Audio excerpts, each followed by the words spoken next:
फेरि पनि हामी समय सदाको जस्तै गरी हामी प्रार्थना हामी गरेर आजको सेवा सङ्गतिको लागि सुरु गर्नेछौँ। हामी केही भजन गीत गाएर परमेश्वरलाई आराधना प्रशंसा गर्नेछौँ। आउनुहोस् हामी सबैजना हाम्रो आँखाहरू बन्द गरौँ। जहाँ हुनुहुन्छ तपाईँहरू सबैजना आफ्नो आँखाहरू बन्द गरेर हामी प्रार्थना गर्नेछौँ। प्रभु यीशु, हामी तपाईँलाई फेरि पनि यस समय धन्यवाद दिन्छौँ। तपाईँ परमेश्वर अनि महान र जीवित परमेश्वर हुनुहुन्छ। तपाईँ सर्वशक्तिमान अनि सर्वव्यापी अनि सर्वज्ञानी परम प्रभु, हामी तपाईँलाई धन्यवाद चढाउँदछौँ। र आजको फेरि यो सुन्दर दिनको लागि, सुन्दर बिहानीको लागि हामी तपाईँलाई धन्यवाद चढाउँदछौँ।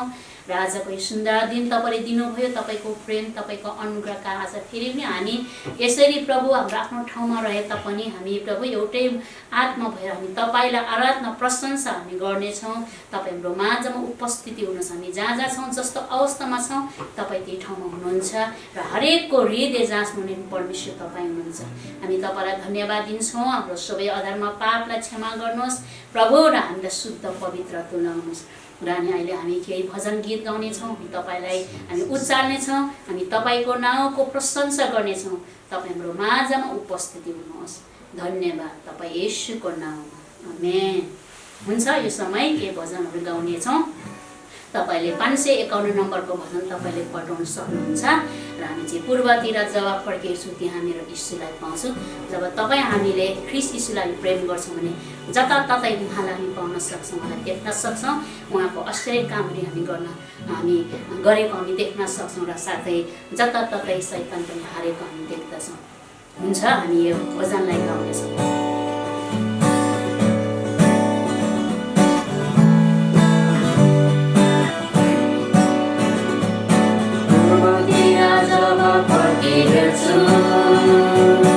यहाँ मेरो येशूलाई पाउँछु। पश्चिमतिर जब फर्किहेर्छु, त्यहाँ मेरो येशूलाई पाउँछु। उत्तरतिर जब फर्किहेर्छु, यहाँ मेरो येशूलाई पाउँछु। दक्षिणतिर जब फर्किहेर्छु,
त्यहाँ शैतान हारेको देख्छु।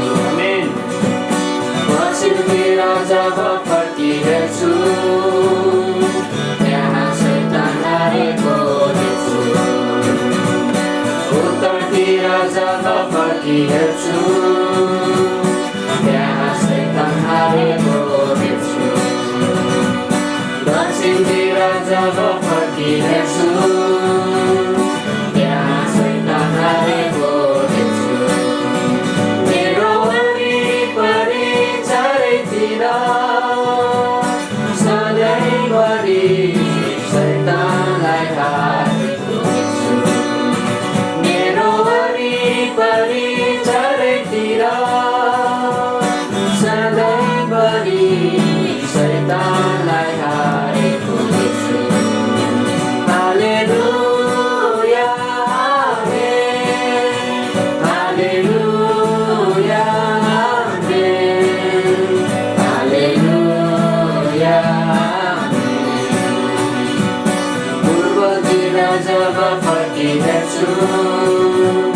त्यहाँ यीशु ख्रीष्टको नामलाई देख्छु।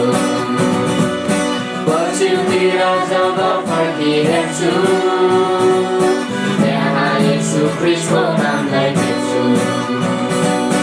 उत्तरतिर फर्किनेछु त्यहाँ यीशु ख्रीष्टको नामलाई देख्छु दक्षिणतिर जब फर्किनेछु त्यहाँ यीशु ख्रीष्टको नामलाई देख्छु मेरो वरिपरि चारैतिर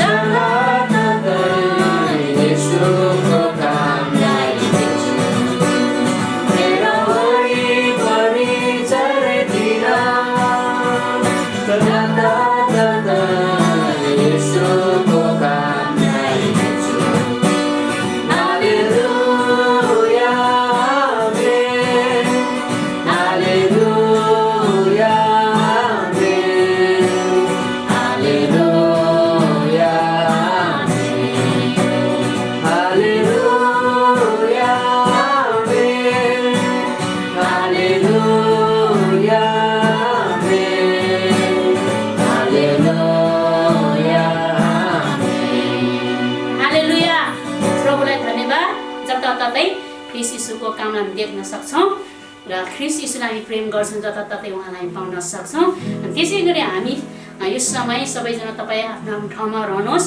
र यदि परमेश्वरलाई हामी प्रशंसा गर्नेछौँ उहाँलाई महिमा दिनेछौँ हामी स्वर्गीय पिता पवित्र आत्माले है हामी यो कतिजनालाई आउँछ कतिजनालाई तपाईँलाई पहिला पनि हामी गाएका छौँ हामी सबैजना मिलेर हामी यसलाई हामी गाउनेछौँ परमेश्वरलाई महिमा अनि प्रशंसा गर्नेछौँ परमेश्वरको माझ हुनुहुन्छ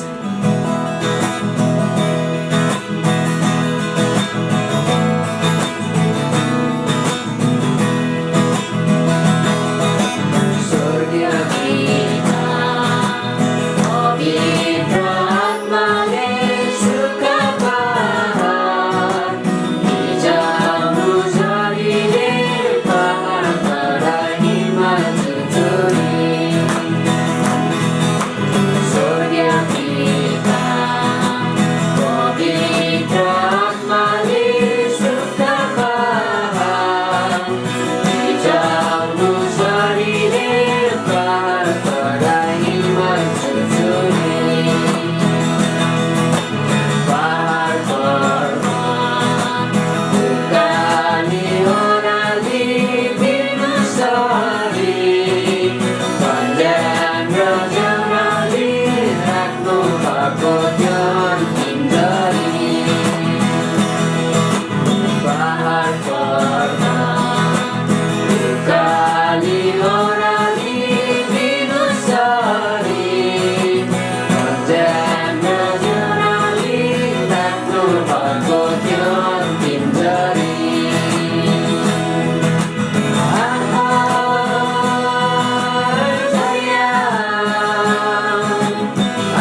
सुक्खा जीवनलाई चाहिँ उहाँले उहाँको झरी पठाउन चाहनुहुन्छ।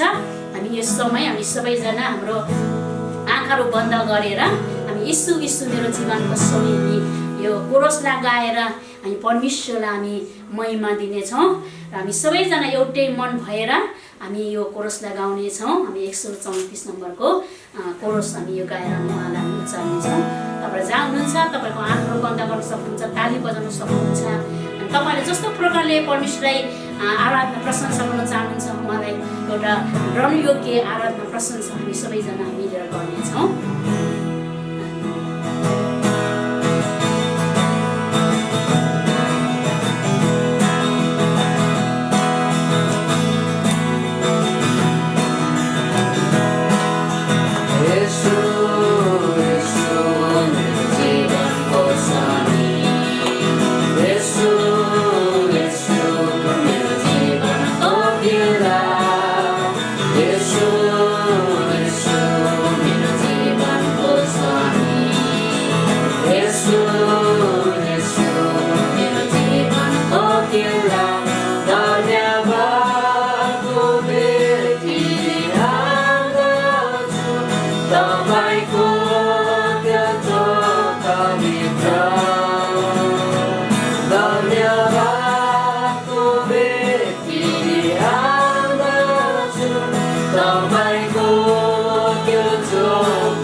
तपाईँले प्रशंसा गर्नुहोस् किनकि परमेश्वर महान हुनुहुन्छ अजीवित हुनुहुन्छ आज उहाँको आत्माको झरी तपाईँ हामीलाई उहाँले भिजाउन चाहनुहुन्छ आज परमेश्वरको माझमा हुनुहुन्छ हालेलुया तपाईँ अन्य भाषाद्वारा उहाँलाई प्रशंसा गर्न सक्नुहुन्छ जस्तो प्रकारले तपाईँले जुन ठाउँमा हुनुहुन्छ तपाईँ त्यहीँ भएर तपाईँको हृदय खोलेर उहाँलाई प्रशंसा गर्नुहोस् किनकि परमेश्वर तपाईँ हाम्रो जीवनको समीप हुनुहुन्छ उहाँ हाम्रो किल्ला हुनुहुन्छ उहाँ हाम्रो ख्रीष्ट यीशु राजा हुनुहुन्छ अनि उहाँलाई प्रशंसा आराधना गरेर उहाँ चाहनुहुन्छ हालेलुया प्रभु यीशु हामी तपाईलाई धन्यवाद दिन्छौँ हामी तपाईलाई उचाल्दछौँ हालेलुया रब सियान्दारा राखो रब सखायान्दारा प्रभु आज तपाईँ परमेश्वर हरेकको जीवन तपाईँको पवित्र आत्माको अभिषेक पठाउनुहुने परमेश्वर हुनुहुन्छ र आज साँच्चै हामी एउटा सुक्खा भूमि जस्तै छौँ मरुभूमि जस्तै छौँ प्रभु आत्मिक जीवन तपाईँको झरीले भिजाउनुहोस् तपाईँको आत्माले भिजाउनुहोस् किनकि प्रभु तपाईँ महान परमेश्वर हुनुहुन्छ अनि हरेकको जीवनमा प्रभु नयाँ काम गर्न चाहनुहुन्छ हालेलुया रब सियान्दारा राखो रब सखायान्दारा येशू प्रभु हामी तपाईँलाई धन्यवाद दिन्छौँ साँच्चै नै परमेश्वर हाम्रो माझमा हुनुहुन्छ आज तपाईँको हृदय तपाईँले खोल्नुहोस् अनि हृदयबाट तपाईँ परमेश्वरलाई प्रशंसा गर्नुहोस् उहाँलाई उचाल्नुहोस् तपाईँको स्वरहरू खोलेर जहाँ हुनुहुन्छ तपाईँ परमेश्वरलाई प्रशंसा गर्नुहोस् अनि परमेश्वर उहाँ प्रशंसाको योग्य हुनुहुन्छ हालेलुया हामी एउटा भजन गाउनेछौँ आकाशभन्दा उच्च उच्च तपाईँको नाम हामी यसलाई गाएर आज हाम्रो हृदय खोलेर हामी एउटै मन भएर तपाईँ जहाँ हुनुहुन्छ तपाईँ उठेर तपाईँ गाउन सक्नुहुन्छ बसेर परमेश्वरलाई प्रशंसा गर्न सक्नुहुन्छ जस्तो प्रकारले तपाईँलाई प्रशंसा गर्न चाहनुहुन्छ परमेश्वरको अगाडि तपाईँले प्रशंसा आराधना गर्नुहोस् हालेलुया प्रभु धन्यवाद आकाशभन्दा उच्च उच्च छ नाम सागरभन्दा गहिरो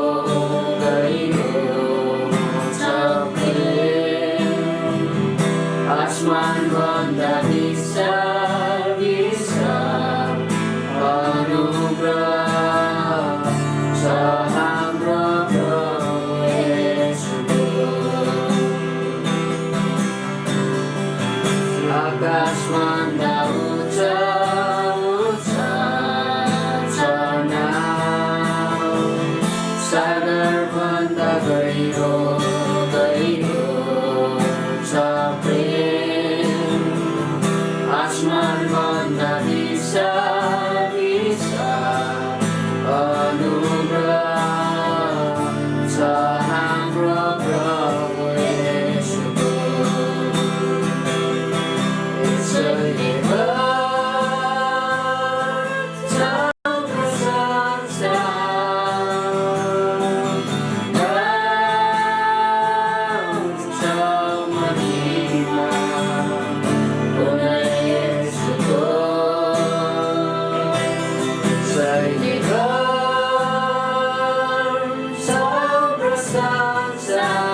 हामी तपाईँ परमेश्वर प्रशंसा आराधना हामी तपाईँलाई चढाउँदछौँ प्रभु एउटै मन भएर हामी तपाईँ परमेश्वरलाई हामी उचाल्दछौँ तपाईँ उचालिने परमेश्वर हुनुहुन्छ प्रभु ओ परमेश्वर तपाईँ महान हुनुहुन्छ ओ तपाईँ हाम्रो संसारमा आउनुभयो आज स्वर्ग छोडिकन संसारमा आउनुभयो अनि आज तपाईँ प्रभु आज हाम्रो पापको निम्ति तपाईँ आफ्नो जीवन बलिदान दिनुभयो प्रभु धन्यवाद हामीलाई प्रेम गर्नुभएको लागि हामी तपाईँलाई धन्यवाद दिन्छौँ हामी तपाईँलाई उचाल्दछौँ प्रभु यीशु हामी तपाईँको नाउँको प्रशंसा हामी तपाईँलाई चढाउँदछौँ प्रभु आज तपाईँको नाउँमा मुर्दाहरू पौडी उठ्नेछन् लङ्गरहरू हिँड्नेछन् आज साँच्चै नै बहिरोले सुन्नेछन् हो लाटले पुकार्नेछन् तपाईँको महिमाको निम्ति त्यो हुनेछ र परमेश्वर तपाईँ अचम्मको काम गर्नुहुने परमेश्वर हुनुहुन्छ हालेलुया रबसखायन्दरररर ओ प्रभु हामी तपाईँ परमेश्वर हाम्रो सारा हृदय सारा आत्मा प्राणद्वारा हामी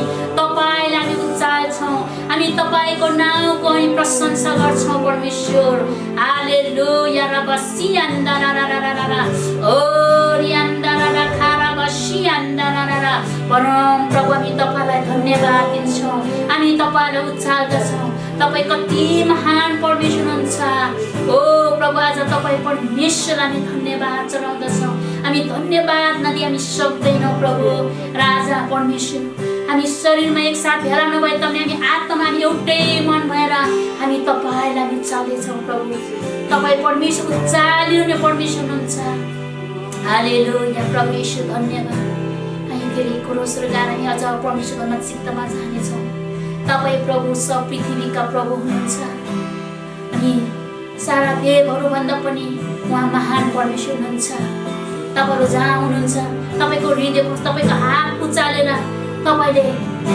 यो कोर्सलाई गाउन सक्नुहुन्छ सबैजना एउटै मन भएर हामी गाउनेछौँ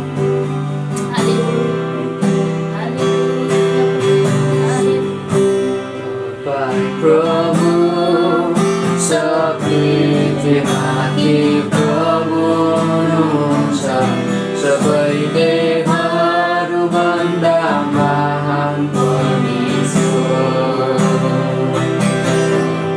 प्रभु सबैमाथि प्रभु हुनुहुन्छ सबै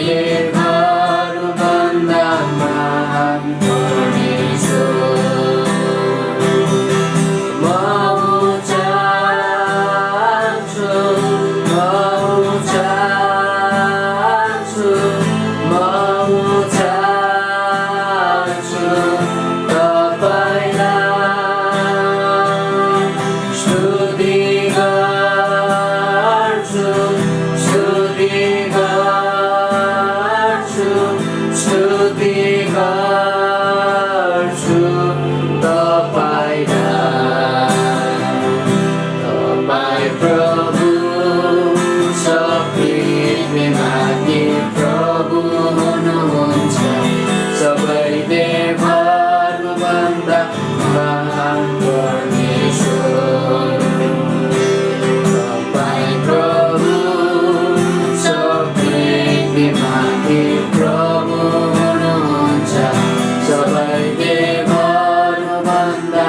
महान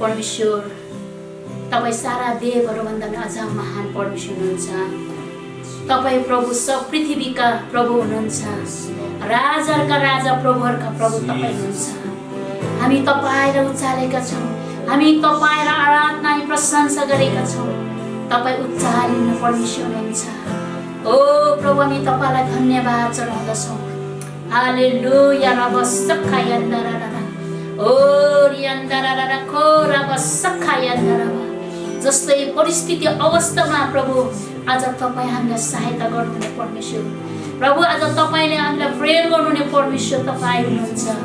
प्रभु धन्यवाद प्रभु आजको यस समयको लागि, यो अवसरको लागि। यसरी हामी एकसाथ भएर प्रभु एउटै मन भएर विभिन्न ठाउँमा रहे तापनि हामी आत्मामा एउटै मन भएर तपाईँलाई आराधना प्रशंसा गर्ने मौका अवसर दिनुभएको लागि धन्यवाद प्रभु। तपाईँलाई यो समय धन्यवाद दिन्छौँ। साँच्चै नै हाम्रो माझमा तपाईँको उपस्थित हुनुभएको छ। जति नै हामीले आराधना स्तुति प्रशंसा हामी तपाईँलाई चढाएका छौँ, हाम्रो आराधना स्तुति प्रशंसा तपाईँले ग्रहण गर्नुभएको छ।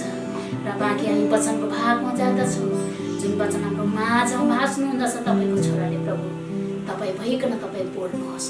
तपाईँ उहाँको ओठमा भइकन पवित्र आत्माको अगुवाईद्वारा जुन वचन हाम्रो माझमा भाँच्नु पर्दछ, बोल्नु पर्दछ, तपाईँको पवित्र आत्माको शक्तिद्वारा तपाईँ परमेश्वर आफै भन तपाईँ बोल्नुहोस्। हामी सुन्ने सबैलाई प्रभु तपाईँको वचन सुनेर हामी त्यो अनुसार पालन गर्नलाई तपाईँले हामीलाई सहायता गर्नुहोस्। धन्यवाद। सबै कुराहरू तपाईँको हातमा राख्दै हामी माग्छौँ तपाईँ यीशुको नाममा। आमेन। हुन्छ, यो समय वचन हेर्नेछौँ। सबैजनालाई जय मसीह। जय मसीह। हाम्रो अनलाइन यो सेवामा हामी आज फेरि पनि परमेश्वरको वचन हामी हेर्नेछौँ। र आज म आत्मिकी दान वरदानहरूको विषयमा केही कुराहरू बताउन मन छ। र विशेष गरिकन आत्मिकी वरदानहरूको विषयमा हामी संसारमा हेर्ने हो भने हरेक मानिस जसलाई परमेश्वरले बनाउनु भएको छ र उहाँले कुनै न कुनै मानिसलाई कुनै न कुनै किसिमको वरदान दिनुभएको छ। चाहे प्रभुलाई विश्वास गरेका मानिस हुन् या नगरेका व्यक्ति हुन्, हरेक व्यक्तिसँग कुनै न कुनै किसिमको वरदान परमेश्वरले दिनुहुन्छ। र विशेष गरी उहाँलाई प्रेम गर्ने, उहाँलाई ग्रहण गर्ने र उहाँका प्रजाहरू जो हामी विश्वासीहरूको निम्ति अझ असल वरदानहरू उहाँले दिनुभएको छ। र यी वरदानहरू चाहिँ हामी विश्वासी जनहरूले यो कुरा जान्नु बुझ्नु एकदम हाम्रो निम्ति आवश्यक छ। किनभने आत्मिकी वरदान एउटा यस्तो कुरा हो जुन कुरा चाहिँ परमेश्वरले हामीलाई दिनुभएको छ। यो कुरा चाहिँ खास आत्मिक वरदानको हरेकको उद्देश्य आफ्नो आफ्नै उद्देश्यहरू छन्। विशेष गरिकन हाम्रो जीवनमा हामीले आत्मिकी वरदानहरूलाई हामीले यदि आफ्नो जीवनमा के वरदान छ प्रभुले हामीलाई दिनुभएको छ भन्ने कुरा हामीले यदि जान्यौँ र बुझ्यौँ भनेदेखि हामी हाम्रो जीवनलाई एकदमै अझै आशिषित बन्न पुग्छन्। हाम्रो मण्डलीको निम्ति पनि, हाम्रो परिवारको निम्ति पनि अनि हाम्रा मानिसहरूको निम्ति पनि हाम्रो जीवनद्वारा धेरै नै आशिषित पुर्याउन सक्छौँ र हाम्रो सेवाकाईको अझै वृद्धि हुन्छन्। हाम्रा हरेक स्थितिहरूमा प्रभुले हामीलाई अझै माथि उठाउन हुन्छ भन्ने कुरा हामी जान्नु आवश्यक छ। र विशेष म यहाँ केही पदहरू पहिला पढ्नेछु। रोमीको 12 अध्याय 6 देखि म यहाँ अलिकति तल पढ्नेछु। हामीलाई दिएको अनुग्रह अनुसार अलग अलग वरदानहरू हामी प्रयोग गरौँ। अगमबानीको हो भने विश्वासको परिणाम अनुसार, सेवाको हो भने सेवाको काममा, शिक्षा दिनेले शिक्षामा, शिक्षा दिने काममा, अर्ती दिनेले अर्ती दिने काममा, दान दिनेले उदार चित्तले, शासन गर्नेले दत्त चित्तका साथ, कृपाको काम गर्नेले खुसीसित, प्रेम निष्कपट होस्, जुन कुरा खराब छ त्यसलाई घृणा गर, जुन कुरा असल छ त्यसमा लागिरह, भातृप्रेमसँग एक अर्कालाई प्रेम गर, आफूभन्दा बढी अरूलाई आदर गर, जोसमा पछि नहट, पवित्र आत्मामा प्रज्वलित हौ, प्रभुको सेवा गर्दै रहौ।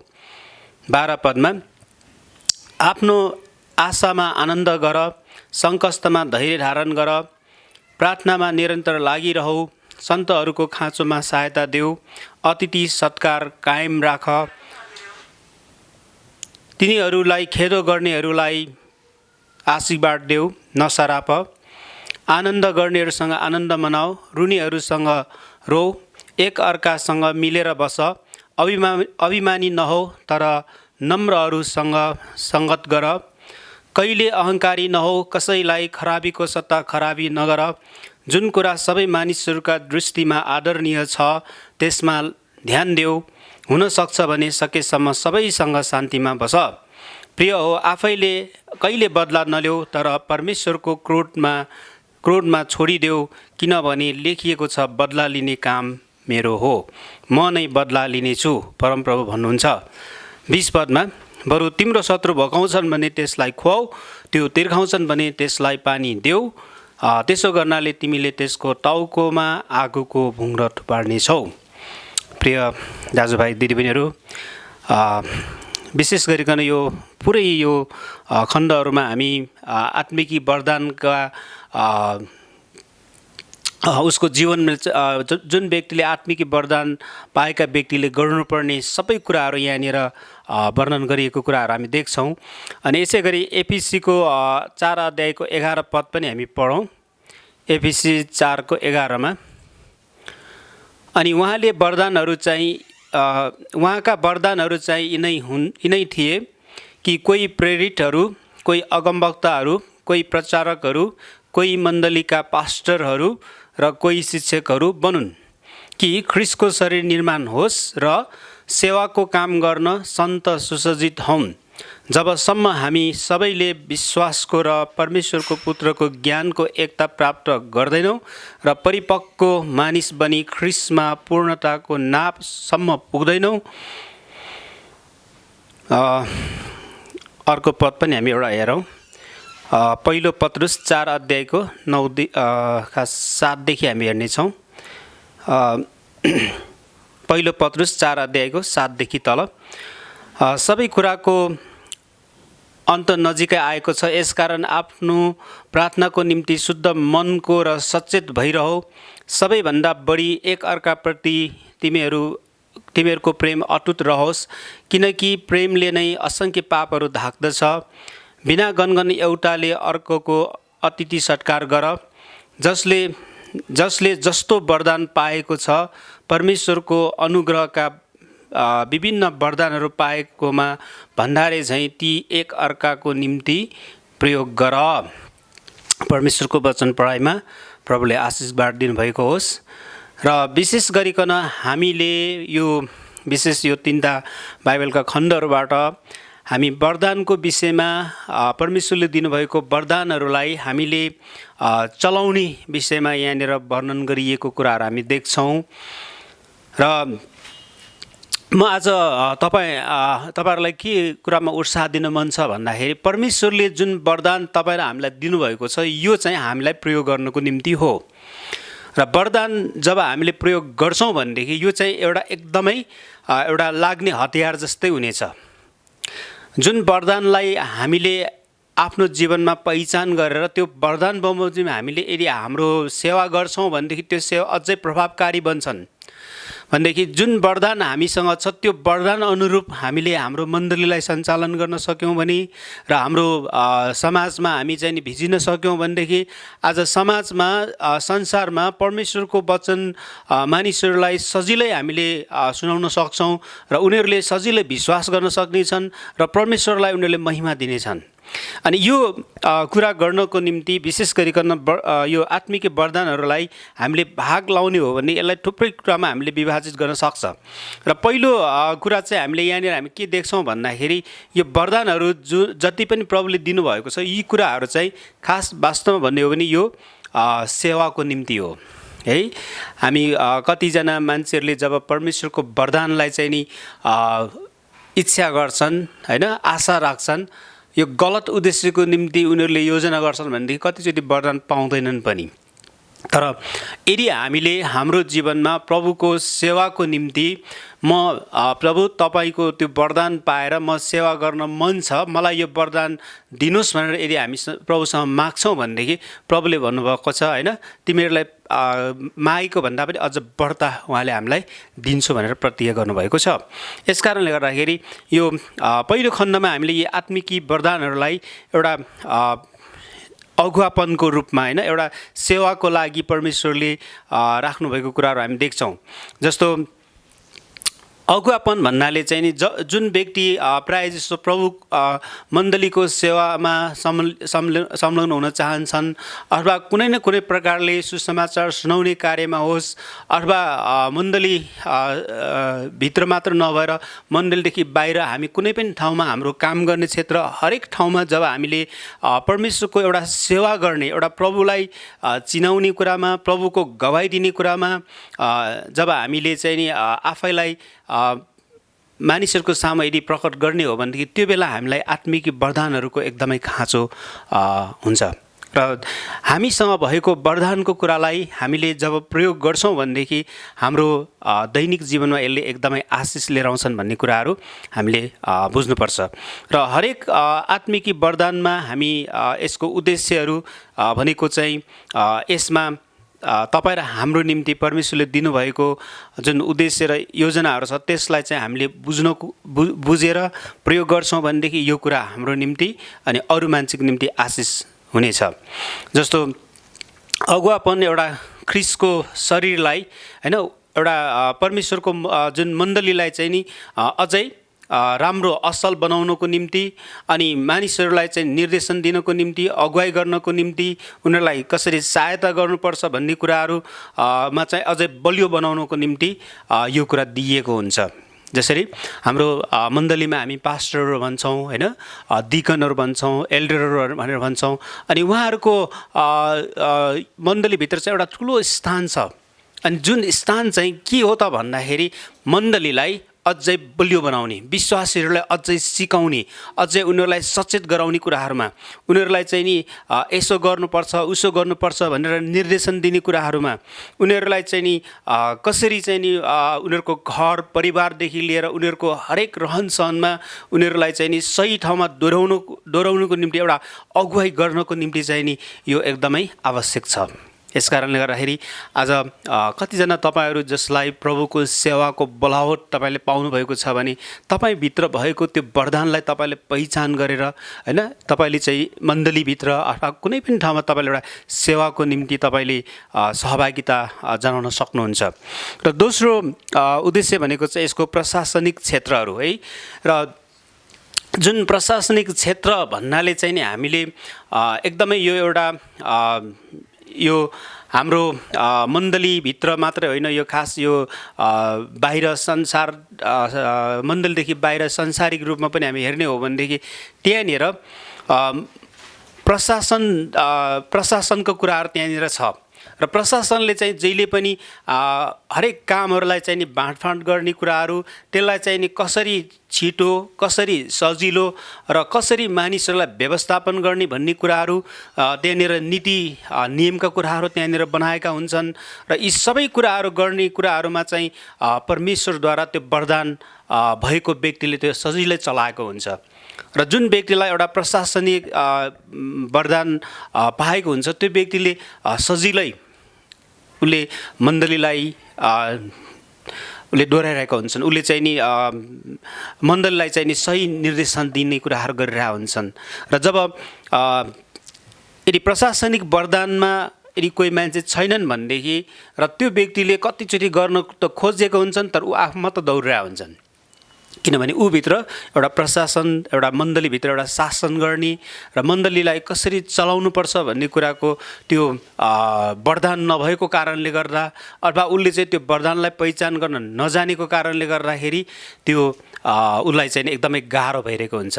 अनि प्रभु यीशु ख्रीष्टले भन्नुभयो मेरो जुवा हल्का छ हैन अनि यो चाहिँ नि तिमीहरूको निम्ति यो हल्का हुनेछ भन्नुभएको छ हैन अनि प्रभुले चाहिँ त्यो एउटा हल्का बनाउने काम चाहिँ नि यो प्रशासनिक क्षेत्र हैन प्रशासनको एउटा वरदान पाएको व्यक्तिलाई प्रभुले दिएको हुन्छ र जुन कुराले चाहिँ नि एउटा मण्डलीलाई अनि विश्वासीहरूलाई हैन त्यहाँनिर सजिलो तरिकाले त्यहाँ सङ्गति गर्ने कुराहरूदेखि लिएर हैन मण्डलीभित्र चाहिँ हरेक कुराको खाँचो अभावहरूलाई त्यहाँ मिलाउने कुराहरू त्यहाँनिर गरिरहेको हुन्छ। विशेष गरिकन यो मण्डलीभित्रको एउटा जिम्मेवार एउटा व्यक्तिको रूपमा चाहिँ नि त्यो प्रशासनिक वरदान पाएका व्यक्तिहरूलाई उनीहरूको जिम्मेवारीको कुराहरू हामी देख्छौँ।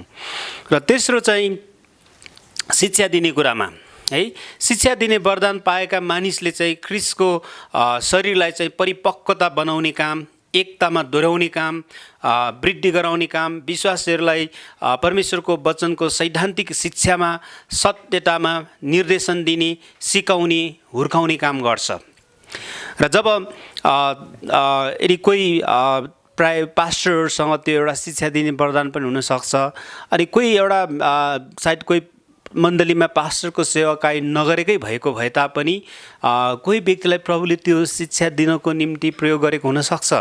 सायद हुनसक्छ कोही व्यक्तिले बुझाउँदाखेरि बुझ्नै नसक्ने, तर कुनै व्यक्तिले जब सिकाउँछन् भने तुरुन्तै त्यो कुरा बुझ्न सक्छ। अनि एउटा शिक्षाको वरदान पाएको, एउटा सिकाउने वरदान पाएको व्यक्तिको मुख्य उसको उद्देश्य र उसको योजना भनेको चाहिँ विश्वासीहरूलाई अथवा मण्डलीलाई हैन कसरी एकतामा, परिपक्वतामा दोहोऱ्याउने है, परिपक्वतामा ल्याउने भन्ने कुरा उसले सोचिरहेको हुन्छ। अनि उसले मण्डलीको वृद्धिको निम्ति अनि विश्वासीहरूमा परमेश्वरको वचनबाट चाहिँ अझै गहिरा अनि गुप्त कुराहरूलाई चाहिँ प्रकट गरिदिने कुराहरू उसले चाहिँ गरिरहेका हुन्छन्, सिकाइरहेका हुन्छन्। अनि मानिसहरूलाई उसले परमेश्वरमा वृद्धि गराउनको निम्ति उसले हर समय हर कुराबाट चाहिँ उसले विभिन्न प्रकारले चाहिँ त्यो शिक्षा दिने काम गरिरहेको हुन्छ। भनेदेखि चौथोमा चाहिँ ज्ञानको वरदान। हामी ज्ञानको वरदान को विषयमा हामी हेर्ने हो भने ज्ञानको वरदान चाहिँ एउटा चेलापन निर्माण गर्ने हैन समयको चाहिँ एउटा तालिम दिने र शिक्षा दिने क्रममा चाहिँ यो एउटा परमेश्वरले राखिदिनु भएको एउटा वरदानको रूपमा हामी हेर्छौँ। र यसले जब ज्ञानको वरदान पाएको व्यक्तिले परमेश्वरको एउटा बहुमूल्य वचनको सत्यतालाई चाहिँ व्याख्या गर्ने काम गर्छ यसले है। भनेदेखि कति कुरा मान्छेले नजानेको हैन, थाहा नपाएको कति कुरा अप्ठ्यारो स्थितिहरूमा उसले चाहिँ त्यो ज्ञानको वचनको वरदान पाएको व्यक्तिले चाहिँ ती कुराहरूलाई उसले प्रकट गरिदिन्छन्। जस्तो कहिलेकाहीँ हामीले हाम्रो केही सामान हरायो अथवा हाम्रो नानीहरू हरायो अथवा केही कुरा हरायो भने कहाँ छ त, अब हामी कसैलाई सोध्यो भने कहाँ छ भने हामी भन्न सक्दैनौँ।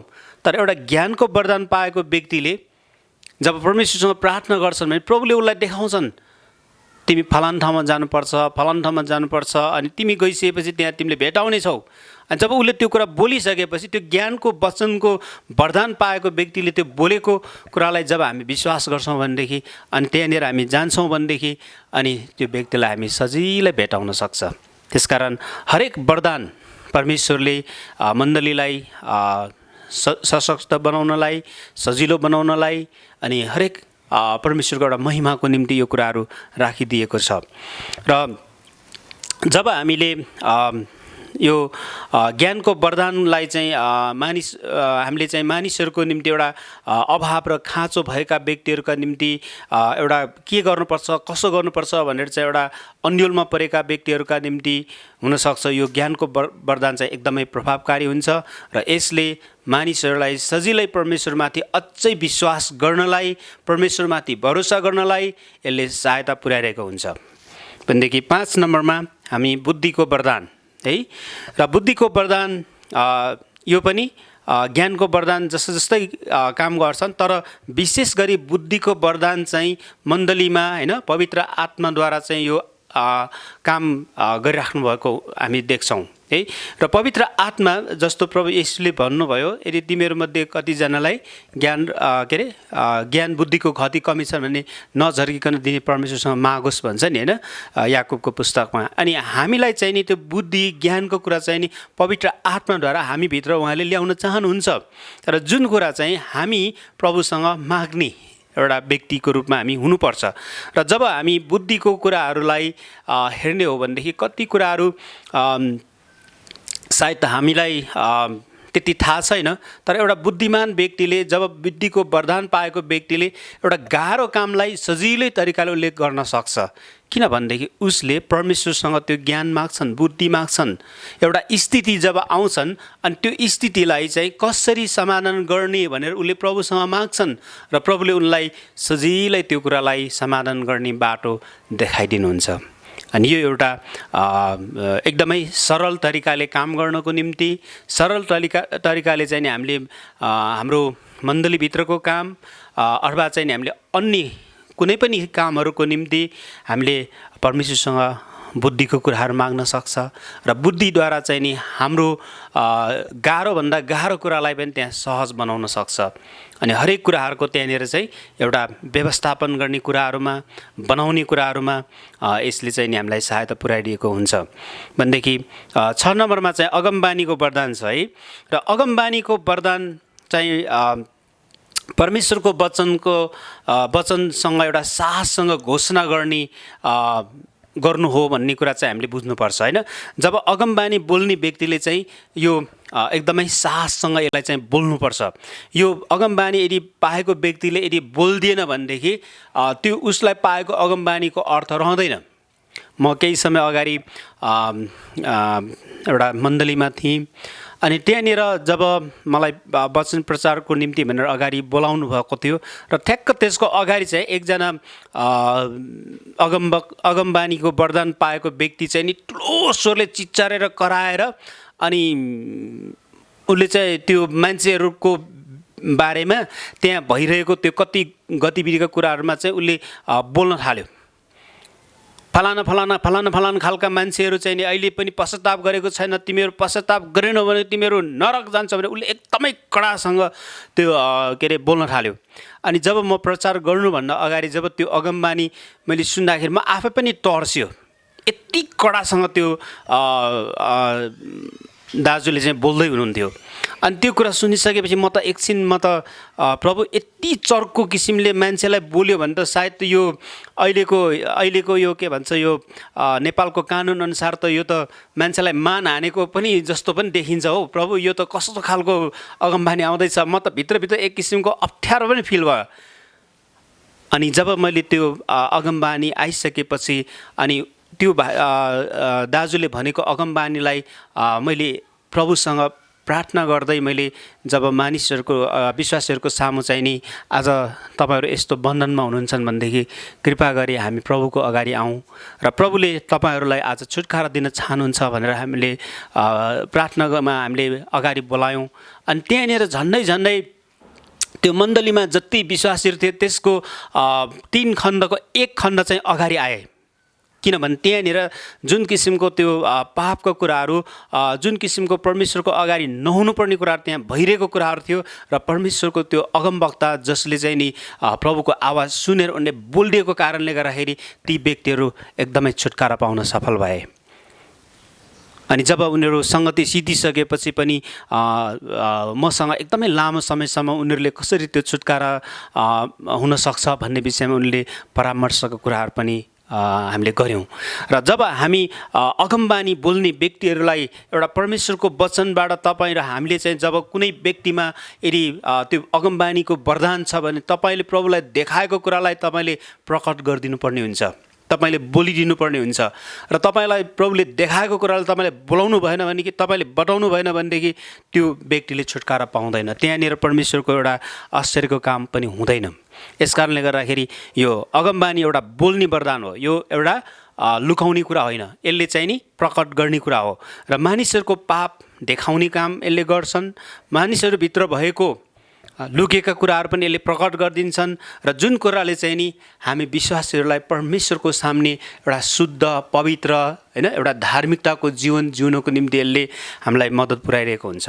यस कारणले गर्दाखेरि हामी पहिलो कोरिन्थी 12:10 भने जस्तै होइन त्यहाँनिर कसैलाई अगमबानी के अरे आश्चर्यको काम गर्ने वरदानहरूको विषयमा पनि त्यहाँ भनेको छ।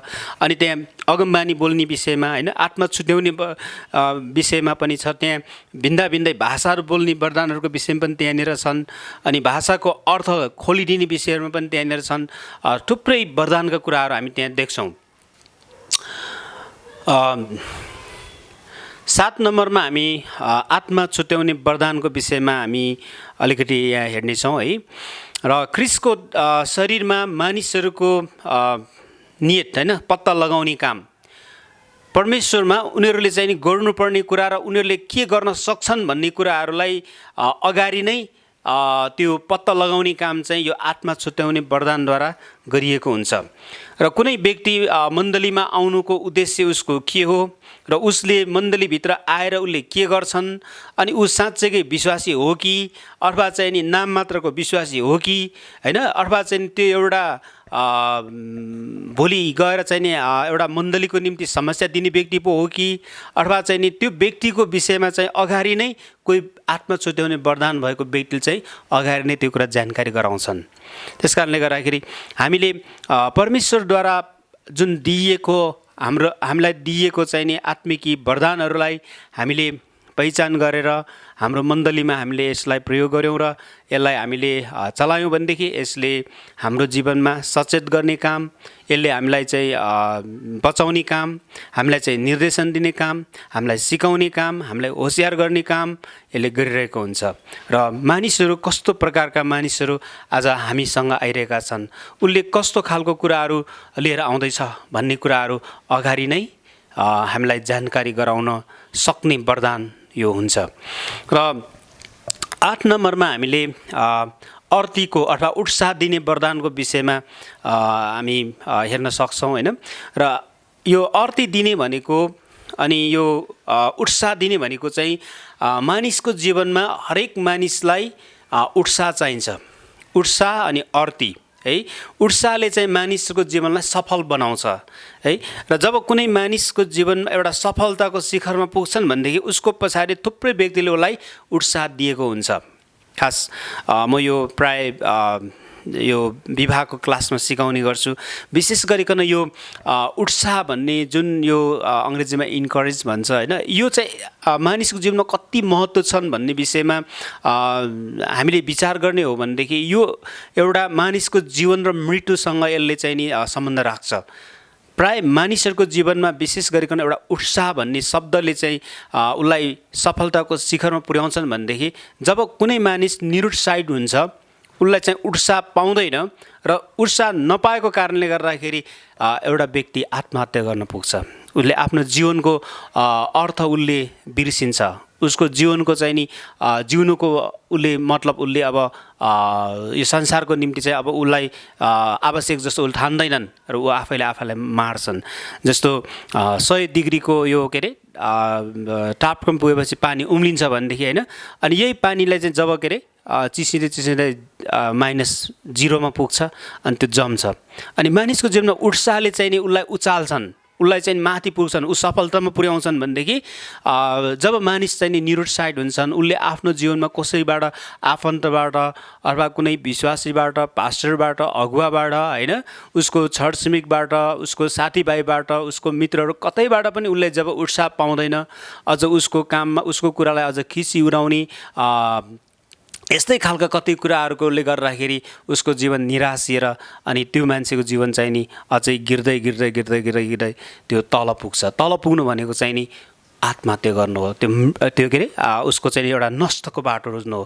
त्यसकारण आज जतिजनालाई तपाईँलाई एउटा अर्ती दिने, उत्साह दिने वरदान पाएको तपाईँसँग त्यस्तो किसिमको फिल छ भनेदेखि तपाईँले मानिसहरूलाई उत्साह दिनुहोस्।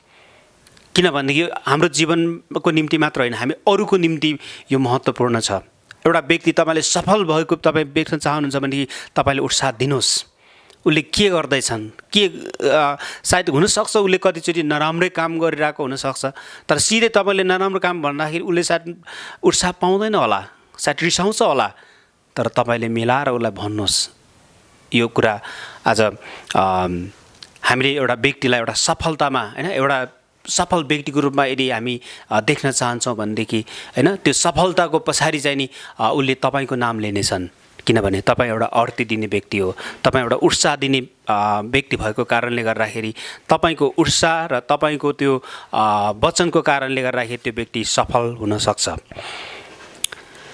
त्यसै गरिकन 9 नम्बरमा हामीले गोठालाको विषयमा हेर्नेछौँ। र गोठालाको भनेको चाहिँ खास हामी पास्टरीय सेवालाई पनि एउटा गोठालाको सेवाकाई भनेर पनि हामी भन्ने गर्छौँ। विशेष गरी यो गोठालाको वरदान भएकाहरू चाहिँ होइन त्यस्ता व्यक्ति हुन् जोहरू अन्य मानिसहरूको आत्मिकी कल्याण र उन्नतिको बारेमा बढी चासो राख्दछन्। यद्यपि त्यो पास्टर होइन जसले चाहिँ गोठालाको वरदान पाएकाहरू हुन्छन्, तिनीहरूले चाहिँ जहिले पनि एउटा मण्डलीका व्यक्तिको विषयमा उसले चासो राख्छन्। उनीहरू के खान्छन्, के गर्छन्, कहाँ जान्छन्, कस्तो किसिमको बोल्छन् है।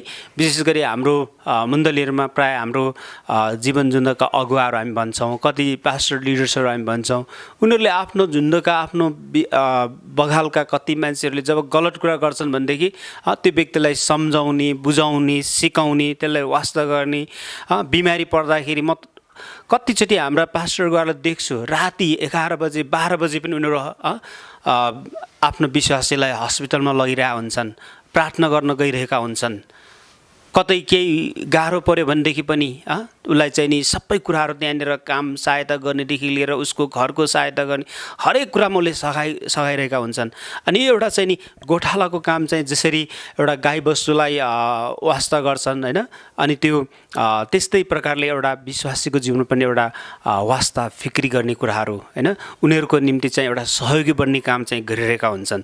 यसकारण यदि तपाईँभित्र त्यस्तै खालको मानिसहरूप्रतिको एउटा सरोकार, मानिसहरूप्रति एकदम एक किसिमको चासो आउँछन् भनेदेखि सायद तपाईँभित्र त्यो एउटा पास्टरको वरदान तपाईँलाई प्रभुले दिइरहेको हुनसक्छ। त्यसकारण तपाईँ आफैलाई पनि यदि केवल एउटा म त साधारण विश्वासी मात्रै हुँ, म त एउटा साधारण मात्रै हुँ भनेर तपाईँ नसोच्नुहोस्। तपाईँभित्र पनि प्रभुले त्यो हृदय हालिदिनुहुन्छ, किनभनेदेखि परमेश्वरको बोलावटलाई हामीले जान्नुपर्छ।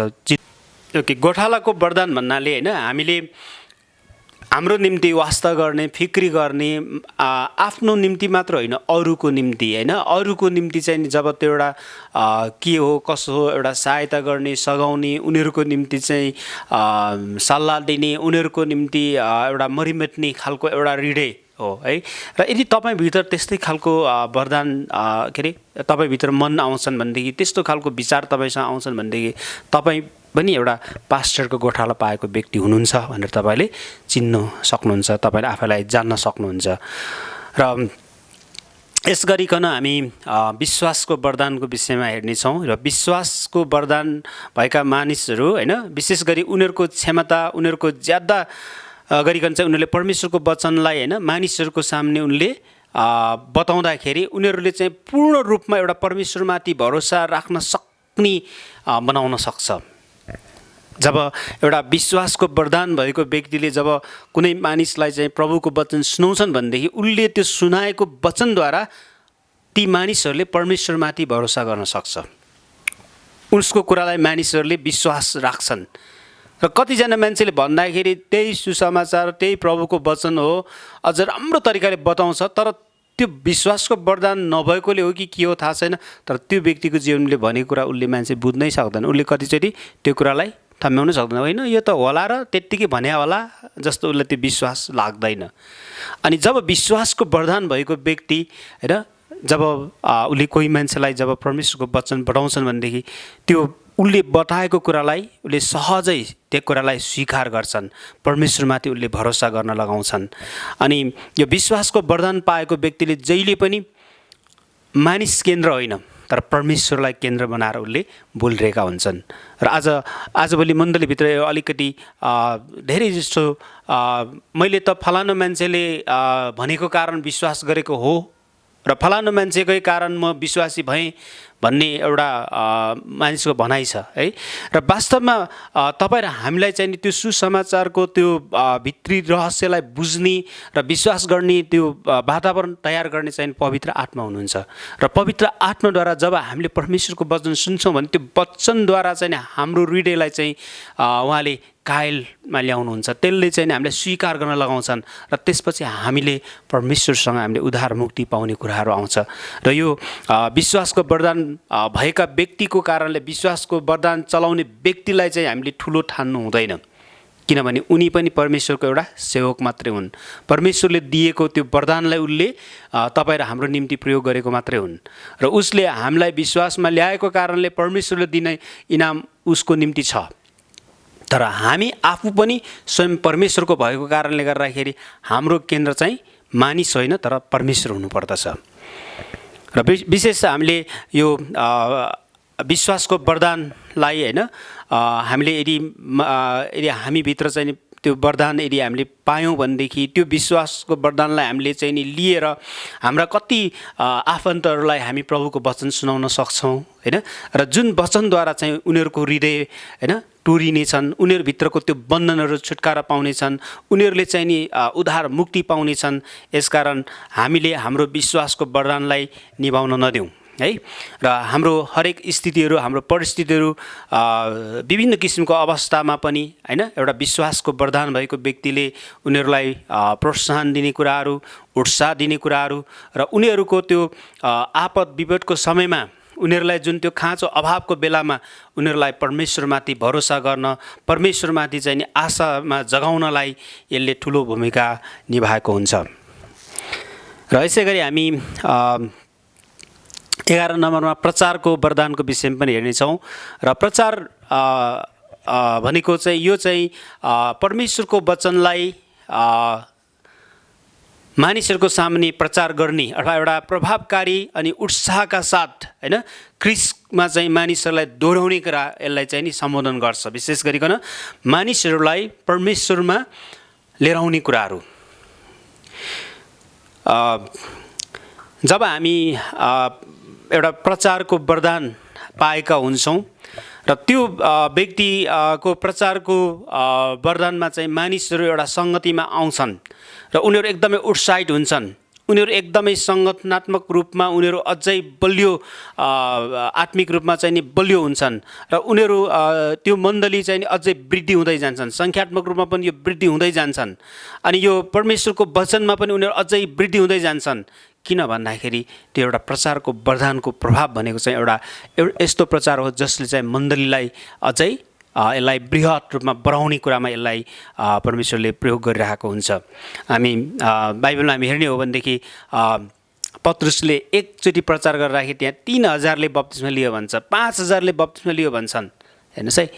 अनि यो एउटा प्रचारको वरदान एउटा यस्तो चिज हो जसले चाहिँ मानिसहरूलाई त्यो गुणात्मक रूपमा होइन यसलाई चाहिँ वृद्धि गराउने काममा यसलाई परमेश्वरले प्रयोग गरिरहेको हुन्छ। पहिला पहिला हामी यो क्रुसेडरहरू भन्थ्यौँ होइन, सुसमाचारको एउटा सभाहरू त्यहाँनिर गरिन्थ्यो अनि त्यहाँनिर चाहिँ हजारौँ हजारौँ लाखौँ लाख मानिसहरूले पनि ग्रहण गरेको रेकर्डहरू हामी देख्छौँ।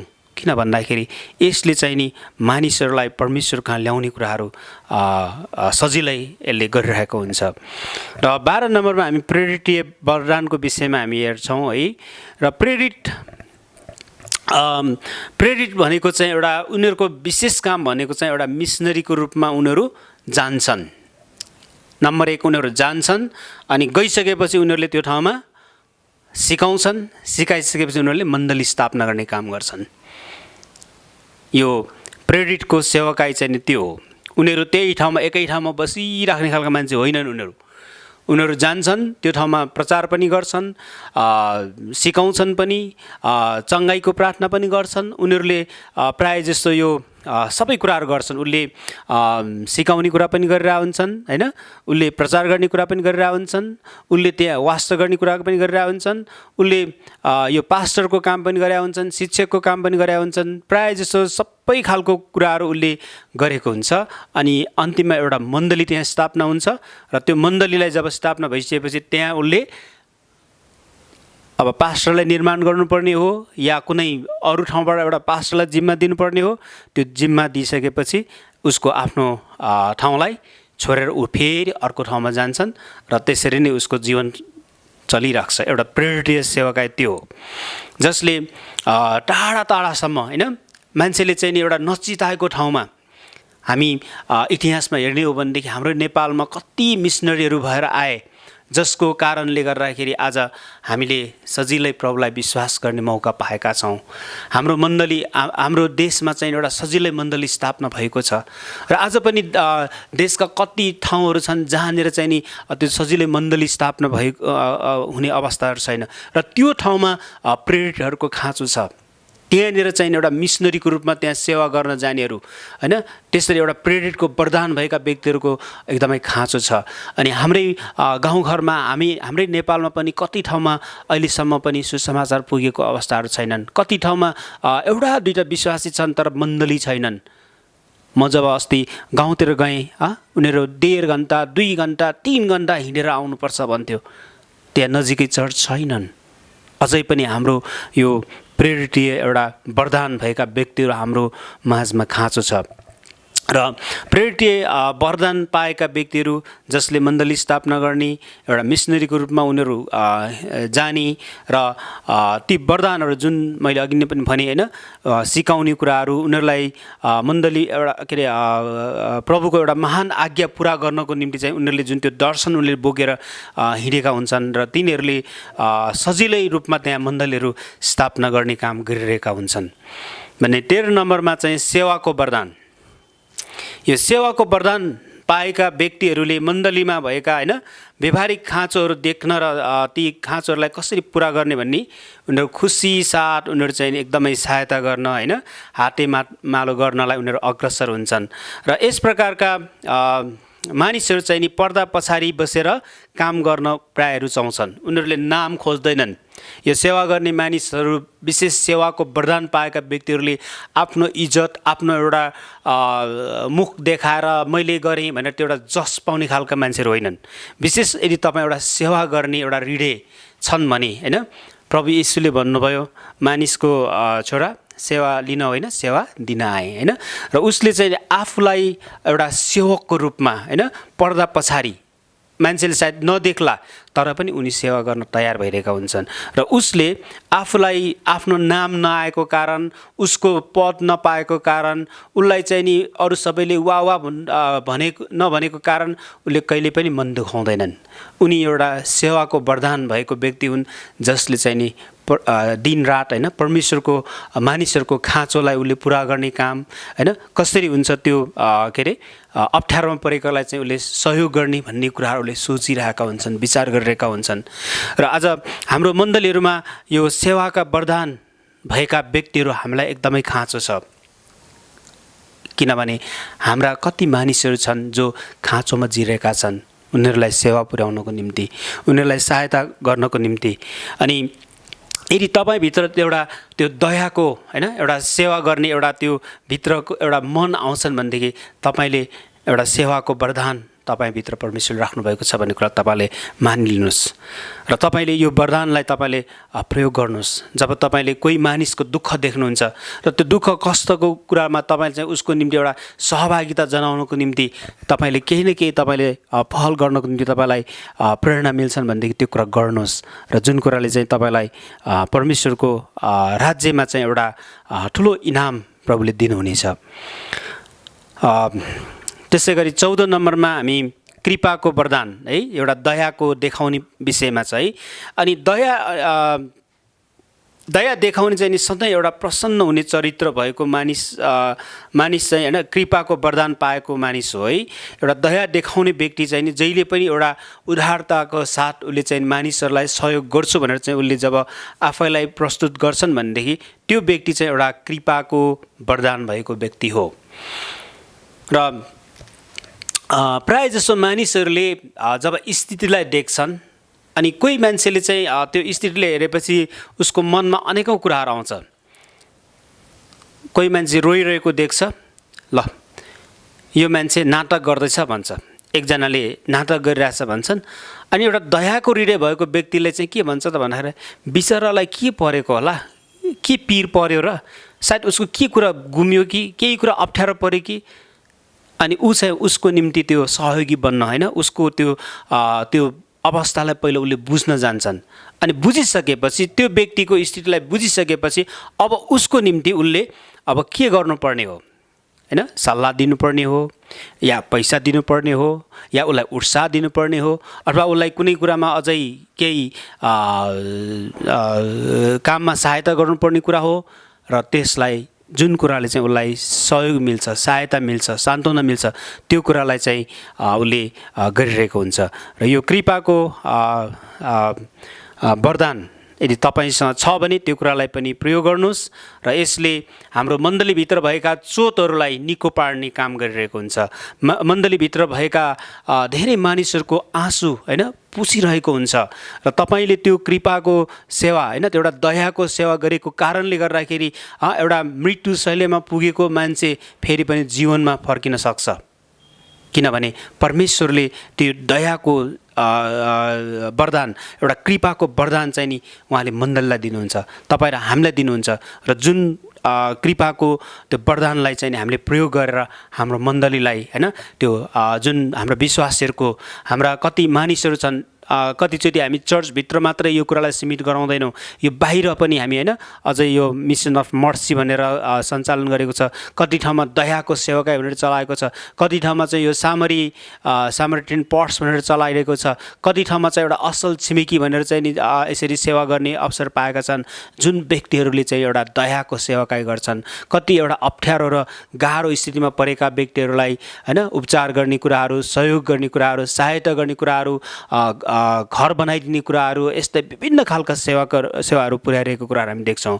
यसकारण आज हाम्रो मण्डलीहरूमा हामीलाई यो कृपाको वरदान खाँचो छ, एकदमै आवश्यक छ र यसलाई हामीले हाम्रो मण्डलीमा, हाम्रो जीवनमा यसलाई कायम राख्नु पर्दछ। र 15 नम्बरमा हामीलाई दिने वरदान। यो दिने वरदान भन्न साथै हुन त प्राय यो दिने व्यक्ति चाहिँ एउटा आशिषित व्यक्ति हो है, जसले दिन्छ त्यसले आशिष पाउँछ भनेर प्रभुले भन्नुभएको छ। यसकारण हामी यो दिने वरदानलाई हामी अलिकति हेर्नेछौँ। दिने वरदान पाएका मानिसहरू चाहिँ ख्रीष्ट येशूको शरीरमा एउटा स्वतन्त्रता साथ दिन र आनन्दको साथ होइन एउटा मिसनको कार्यमा सहभागी हुन तत्पर हुन्छन्। प्रशस्त र उदारता नै यो वरदानको पाएका मानिसहरूको एउटा गुणहरू हुन् है। र जति मानिसहरूले दिन जानेका छन् ती मानिसहरूलाई प्रभुले कहिले पनि खाँचोमा राख्नु भएको छैन है। अनि प्रभु येशूले आफैले पनि भन्नुभयो, देव र तिमीहरूलाई दिनेछ है, जति दियो त्यति धेरै पायो। अनि म आफैले पनि अनुभव गरेको छु। मैले एकचोटि एकजना मान्छेलाई एक जोर कपडा दिएँ अनि प्रभुले मलाई 3 जोर जुटाउनु भयो। अनि जहिले पनि प्रभुले जति दियो त्यसको 3 गुणा है। अनि कतिचोटि मानिसहरूको निम्ति मैले दिन सक्ने अवस्था थिएन, तर प्रभुले मलाई भन्नुभयो यो व्यक्तिको निम्ति प्रार्थना गरिदिनुहोस्। अनि मैले प्रार्थना गऱ्यौँ।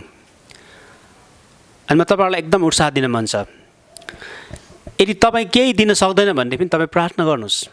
प्रार्थनाको शक्ति धेरै छ भन्ने कुरामा हुन त यो विषय मेरो पर्दैन, तर तपाईँहरूलाई म एउटा उत्साहको निम्ति भन्न चाहन्छु, जब तपाईँ र हामीले प्रार्थना गर्छौँ भनेदेखि 5000 खाँचो छ मेरो निम्ति प्रार्थना गरिदिनुहोस् भन्छन् भनेदेखि तपाईँ प्रार्थना गरिदिनुहोस् र तपाईँको प्रार्थनाले उसको 5000 पाउँछन्। सायद तपाईँले 5000 को निम्ति तपाईँ विश्वास गर्नुहुन्छ होला, तर मैले मेरो आफ्नो जीवनमा एकजना मान्छेले भन्यो मलाई 20 लाखको खाँचो छ पास्टर प्रार्थना गरिदिनुहोस्। अनि मैले भने हुन्छ म प्रार्थना गर्छु। अनि हामी एक दिन उपवास बसेर प्रार्थना पनि गरेर अनि एक दिन उसले आएर भन्यो प्रभुले जुटाउनु भयो। हेर्नुहोस्, त्यसकारण जब तपाईँले एउटा दिने व्यक्तिको रूपमा एउटा तपाईँले एउटा आफैलाई गर्नुहुन्छ भनेदेखि कतिचोटि तपाईँको प्रार्थनाद्वारा मानिसहरूले त्यो पाउँछन्। त्यस कारणले गर्दाखेरि उत्साह दिनुहोस्। कोही मान्छे तपाईँले प्रार्थना गर्दाखेरि तपाईँले प्रार्थना गर्दाखेरि मैले 20 लाख पाएँ, 30 लाख पाएँ, 1 करोड पाएँ भनेर भन्न आयो भने तपाईँ हामीलाई कति उत्साह मिल्छ होइन, कति प्रभुको त्यहाँ महिमा हुन्छन्। यस कारणले गर्दाखेरि परमेश्वरसँग एउटा दिने विषयमा होइन अनि हामीले एउटा उत्साह दिने कुराहरूको पनि आउँछन्। कतिचोटि हामीले रुपियाँ पैसा दिनुपर्ने कुराहरू आउँछन्, कतिचोटि हाम्रो लुगाफाटा दिनुपर्ने कुराहरू आउँछन्, कतिजना व्यक्तिले हामीले समय दिनुपर्ने कुराहरू आउँछन्, कतिजना मान्छेहरूको खास दिने सिने केही पनि पर्दैन, जस्ट मात्र सुनिदिने कुराहरू पनि आउँछ है। यो जस्ट मान्छेको कति त्यो चिन्ता फिक्रीले गर्दाखेरि एउटा भारी भएर बसेको व्यक्तिलाई उसलाई तपाईँले टाइम दिनुहोस्, समय दिनुहोस्। एक दिन एउटा बहिनीले चाहिँ मलाई भन्यो यसपालिको क्रिसमस आउँदैछ, अब क्रिसमसको बेलामा चाहिँ अब हामी पनि के उपहारहरू हामी दिन्छौँ, आदान प्रदान गर्छौँ। अनि एउटा बहिनीले चाहिँ क्रिसमसको समयमा चाहिँ उसले आएर भन्यो दाइ मसँग चाहिँ त उपहार दिने पैसा मसँग केही पनि छैन, म चाहिँ नि यो यसपालिको क्रिसमसमा चाहिँ नि कतिजना विश्वासीहरूको घरमा गएर भाँडा माझ्न जान्छु। मेरो क्रिसमसको उपहार चाहिँ भाँडा माझ्दिने, लुगा धोइदिने, घर सफा गरिदिने। हेर्नुहोस् त, उसँग रुपियाँ पैसा सायद अरू कुनै उपहारको रूपमा चिन्हको रूपमा दिन नसके पनि उसले आफ्नो सिप होइन आफूसँग भएको त्यो जुन काम सहायता गरेर पनि उनले एउटा दिने कुराहरू उसले गर्यो।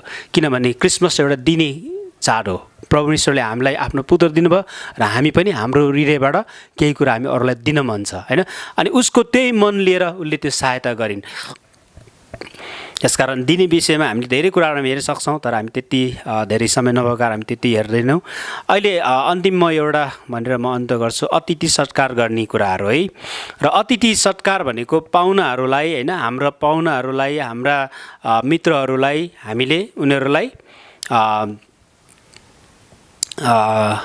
एउटा मानवीय रूपमा होइन हामी उनीहरूलाई चाहिँ सत्कार गर्ने कुराहरू आउँछन् होइन, उनीहरूलाई चाहिँ नि मद्दत गर्ने कुराहरू आउँछन्, उनीहरूसँग हामी घुलमिल गर्ने कुराहरू, एउटा साथी एउटा मित्रता गर्ने कुराहरू पनि त्यहाँनिर आउँछन्। र तिनीहरूलाई चाहिँ हाम्रो मण्डलीप्रति हामी एकदमै उनीहरूलाई सहज वातावरणमा ल्याउने कुराहरू चाहिँ हामी गरिरहेका हुन्छौँ। र जुन किसिमको वरदान पाएका व्यक्तिहरूले मण्डलीलाई एउटा समाजमा एउटा सामाजिक रूपमा होइन एकदमै यसलाई परिचित गराउने कुरामा चाहिँ यसलाई ठुलो भूमिका निभाइरहेको हुन्छ। जो अतिथि सत्कार गर्ने यो वरदानद्वारा हाम्रो मण्डलीलाई चाहिँ अझै होइन हाम्रो समाजमा अनि हाम्रो देशमा पनि होइन के अरे हाम्रो यो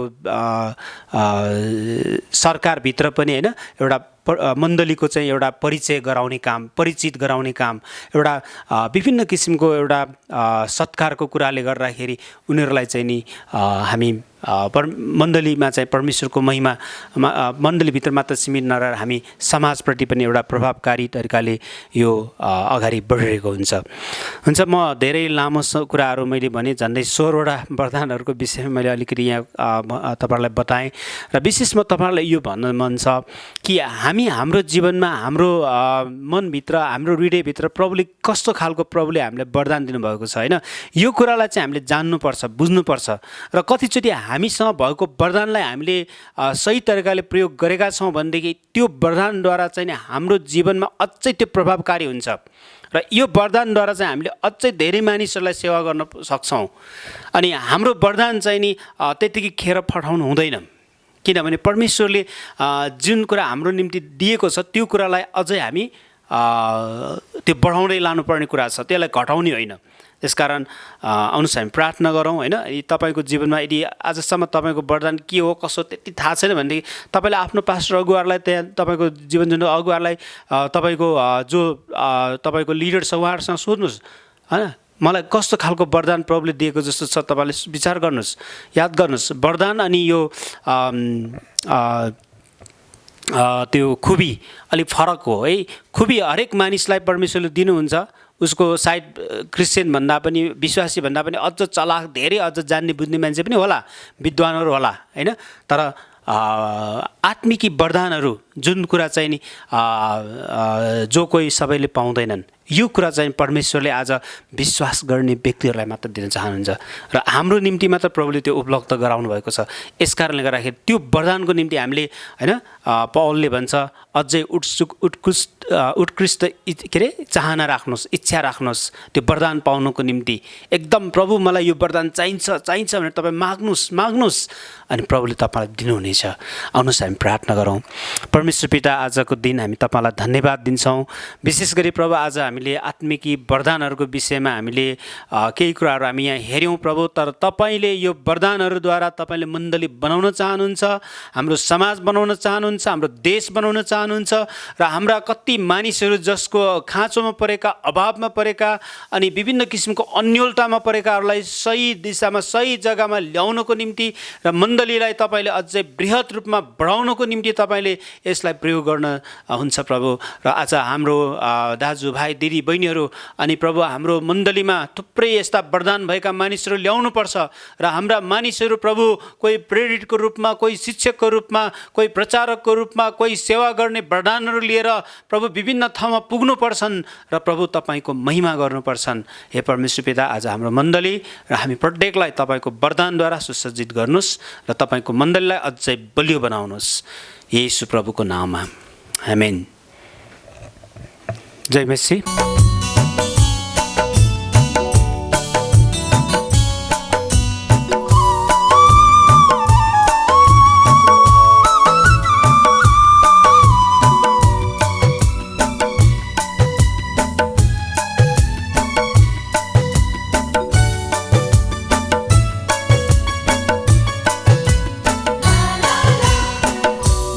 आशाको